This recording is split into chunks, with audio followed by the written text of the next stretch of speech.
I mean, I looked up what the band name like kind of means, but can you kind of talk about it like a little bit, like what Orphan Prodigy means to you as a band name and like where it came from?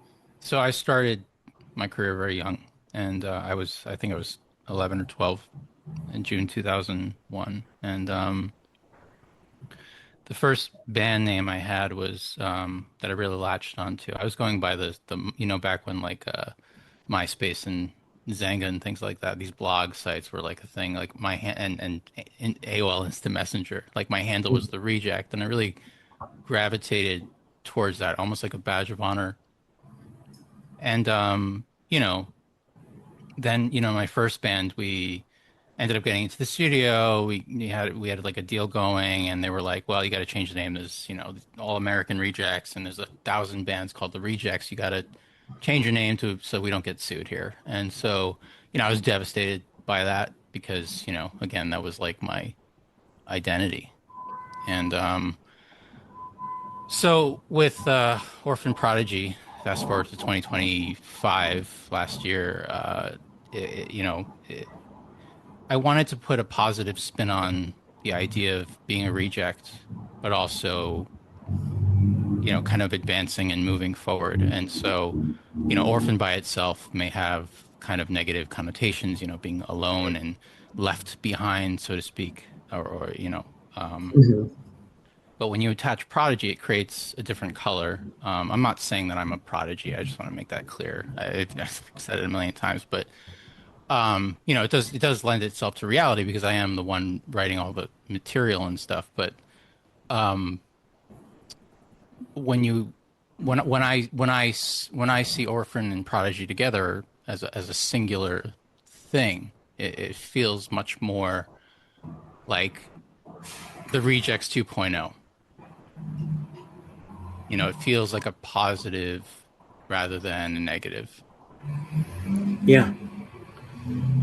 I wanted to ask, like, because actually, like, my mother was adopted. I think when she was like 1 year old. I don't know if it's 1 year or 1 years, but and like we I didn't talk about it. She passed like 20 years ago, but I was close with her, and like I know she thought about it a lot, and but like I mean, she loves, and we all loved our like my grandparents and her parents like as normal, as they are.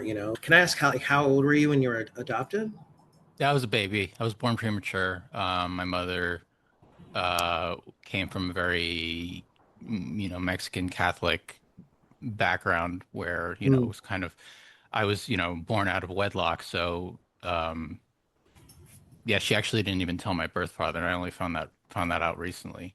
mm, Um, but she was, I think, 14 or 15 at the time, and there was no way they were going to let that, the church, because the church is huge in mm-hmm. in that area and where she was from, and it's a huge part of the culture. And so, yeah, it was basically kind of one of those let's bury it and it never happened kind of things.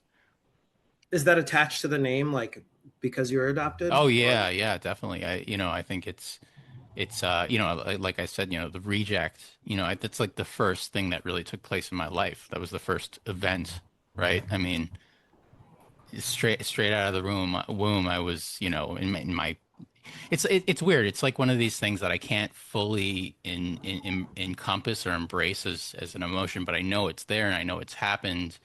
And so I live my life with this sort of unfillable hole. But, you know, like everything else, you make the best of your life. You don't dwell on, or, hopefully you don't dwell on the things that have hurt you. And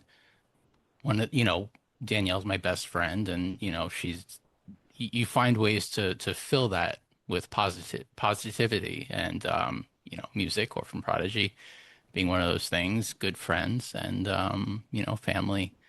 I was also raised by two gay parents in the 90s, so like that was I always knew I was different, and so you just kind of carry that with you and live on the outskirts while simultaneously trying to